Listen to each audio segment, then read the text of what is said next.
قد ما بكون انت مربي اجيال مع احترامي، مربي الاجيال بدي اعلم الطالب اول يوم فرحه له بالمدارس، بدي اعلمه تعال يا عمي جايب الشنطه وكذا، مش واجب اول يوم انا بصدمه بنظام التعليم مع المعلمين، يعني هاي كانت لا يجب عليه ان يعلمه تسول حقوقه. خليك يا سيدي اسمعني زي ما سمعناك، الله يسعدك، سمعناك واسمعنا الله يقويك.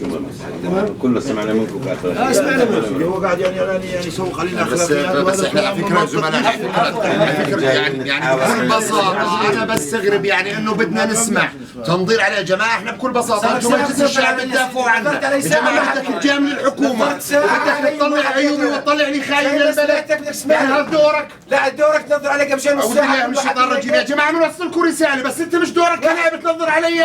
انت نظرت علي نص ساعه يا سيدي ما حكيناش. لا مش الشيطان الرجيم يا شرع نظر علي بدك تسمعني زي ما بسمع. اعوذ بالله مالك لا ما هو كمان ما اخذناك مشان بدك تعدمنا يا سيدي، وهذا الشعب كمان انت الواجب عليك. مالناش بعد احنا قدمنا مبادرة لك ان تقبل ولك ان ترفض، اكيد راح تقبل مبين واضح، فبالتالي راح تكون مبادرة تعتبرها مستغرب الشعب الاردني كله. لا اسمعني مع احترامي لكم هذاك بتحكي الرئيس والله مستغرب الشعب الاردني كله. بتحكي الرئيس. طيب